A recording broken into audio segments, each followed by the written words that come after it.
BRTA নির্ধারিত ভাড়া BRTA সরকারি কর্তৃপক্ষ। তো সরকারের উপর যে বড় সরকার আছে কিনা এখানে সেটা আমরা দেবো। আপনি কত কোনো টাকা থাকে না স্যার। এনাকে ধরে নেন তো, উনি ধরেন, এনারাই দালাল। আচ্ছা আচ্ছা, সমিতির লাইসেন্স আছে না, ওটাও আমরা বাতিলের জন্য রাখবো। সমিতি তো থাকবে না। 188 টাকা বিআরটিএ কর্তৃক নির্ধারিত ভাড়া, কিন্তু প্রত্যেক প্যাসেঞ্জারের কাছ থেকে 250 টাকা করে নেওয়া হচ্ছে। এখন বলে যে আসার সময় ফাঁকা আসে, এবং মালিক সমিতি নাকি বলেছে।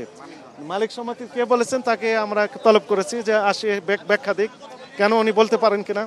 বিআরটিএ নির্ধারিত ভাড়া বিআরটিএ সরকারি কর্তৃপক্ষ। তো সরকারের উপর যে বড় সরকার আছে কিনা এখানে সেটা আমরা দেবো। আপনাকে আপনার পরিচয় দেন। আপনি পরিচয় দেন। আমি সেলফির একটা মালিক স্যার। জি জি স্যার, আমি নিজে আমার নিজের গাড়ি নিজে ভাড়া গাড়ি স্যার। এখন একটা গাড়িতে আসলাম স্যার, আমি সেলফি নিয়ে 300 টাকা ভাড়া গাড়ি আসছে স্যার।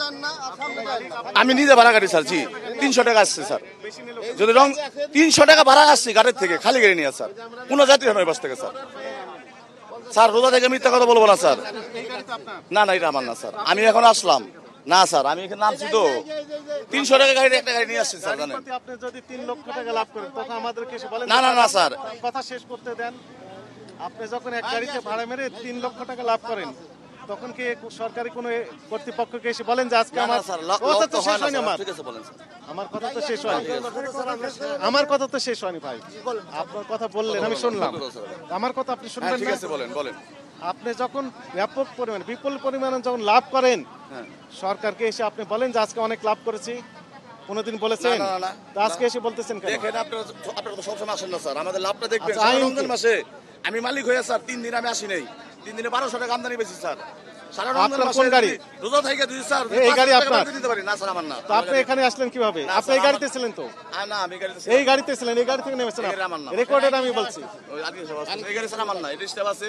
তোমরা ভাড়া বেশি বলছো স্যার, যদি বলে এটাই করো, যেটা স্যার পরপরই করেন।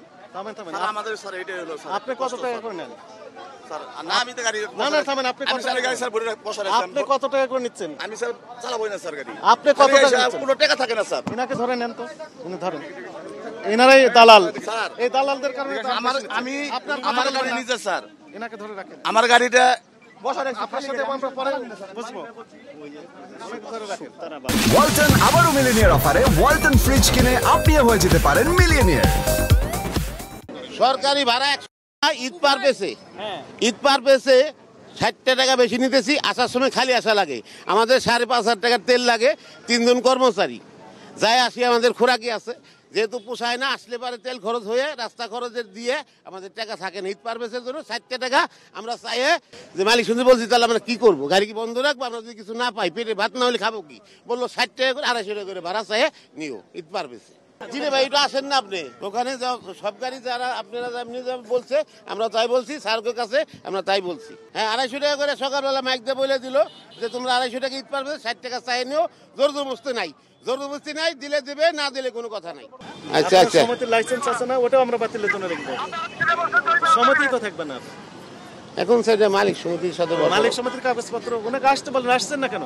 ওনারা তো স্যার গেছে, এই এখন আসতেছেন না কেন? ওনার লাইসেন্স বাতিল হয়ে যাবে। এখানে আপনার নাম লেখা, এগুলো করতে পারবেন? অবৈধ কাজ করবেন না, যেটা পারমিশন নাই, কারো কথা শুনে কাজ করা যাবে না। নাম লেখেন, পুরো নাম লেখেন আপনার। এই যে এখানে নাম লেখেন। অপরাধ বুঝতে পেরেছেন? অপরাধ আপনার, অপরাধ আপনার মালিক সমিতি যিনি আপনাকে নির্দেশ দিয়েছেন উনি অপরাধ করেছেন। ওই যে আরেকজন বাসের মালিক, মনে হয় ইনি মালিক, উনিও বলতেছেন বেশি নেন, আলাদা গাড়ি আছে। আইনে বলা হচ্ছে সরকার কর্তৃক নির্ধারিত মূল্যের চেয়ে অতিরিক্ত মূল্য দাবি করাও অপরাধ, দাবি করা অপরাধ, দাবি করা অপরাধ। এখন স্যার আপনি পরিচিত করে উনি অপরাধ। স্যার আল্লাহর হস্তে এই বিষয়ে মাফ চাইলাম, আমরা আর ভাড়া বাড়তি নিব না, যেহেতু অজান্তে 60 টাকা ঈদ পারভেজে চাইছিলাম। এইভাবে যে আমাদের খোরাকি হয় না, সামনে ঈদ পারভেজ, আমাদের বাল বাচ্চা আছে, এর জন্য আসার সময় স্যার খালি আসে না। আমার নাম মোহাম্মদ রফিক। না না না স্যার, ভাড়া নেই, শুধু দাবি দিলে দিবে, না দিলি না। এটি অপরাধ। টাকা আমরা বলে দিচ্ছি, এখানে না এখানেও বলে দেবো যে বিআরটিএ নির্ধারিত ভাড়া, ওই যে পয়সা আছে 60 পয়সা দেখলাম, এই জন্য আপনি পরবর্তী যে অ্যামাউন্ট সেটি আপনি নিতে পারবেন। 190 টাকা নিতে পারবেন আপনি, 1 টাকা তো ফিরে দেওয়ার সমস্যা হতে পারে। ঠিক আছে, ও আবার ফাপড় দিতেছে। জাতীয় ভোক্তা অধিকার সংরক্ষণ অধিদপ্তরের মহাপরিচালক মহোদয়ের নির্দেশনায় দেশব্যাপী একযোগে এই ঈদকে কেন্দ্র করে ঘরমুখী মানুষ যেন স্বাচ্ছন্দ্যে নিরাপদে এবং সরকার কর্তৃক নির্ধারিত যে ভাড়া রয়েছে সেই ভাড়ায় পরিবহনে যাতায়াত করতে পারে, বাসে, রেলওয়ে, লঞ্চে। এই জন্য মূলত আমাদের যে তদারকি সেটি চলছে। আজকে এই ঢাকা মহানগরীর গাবতলী যে বাস স্ট্যান্ডে এসে আমরা দুইটি অনিয়ম আমরা পেলাম। একটি দেখলাম এর আগে একটি টিকিট 2 জন প্যাসেঞ্জার কাছে বিক্রি করার যে অসৎ প্রবণতা, সেটাও আমরা খেয়াল করেছি। সেই প্রতিষ্ঠানকে আইনের আওতায় নিয়ে আসা হয়েছে। আর এইখানে আমাদের কাছে অভিযোগ ছিল যে সেলফি নামের যে পরিবহন, তারা বিআরটিএ কর্তৃক নির্ধারিত যে ভাড়া ঢাকা টু পাটুরিয়া ঘাট 188 টাকা 60 পয়সা, কিন্তু এখানে নেওয়া হচ্ছে 250 টাকা, অর্থাৎ অতিরিক্ত ভাড়া নেওয়ার যে প্রবণতা সেটি আমরা খেয়াল করেছি। তো ইনি এই মালিক কর্তৃপক্ষ বলছেন যে আর কোনোদিন এটি করবেন না, এই সতর্কতামূলক 2000 টাকা জরিমানা আরোপ করা হয়েছে। জনস্বার্থে আমাদের এই ধরনের অভিযান অব্যাহত থাকবে। একই সাথে হয়তো আমাদের উপস্থিতি সবগুলো কাউন্টারে আমরা নাও থাকতে পারি, কিন্তু সম্মানিত প্যাসেঞ্জারদের প্রতি আমাদের আহ্বান থাকবে যে আমাদের একটা হটলাইন নাম্বার রয়েছে 1611 এবং একটি সফটওয়্যার রয়েছে www.dncrp.com।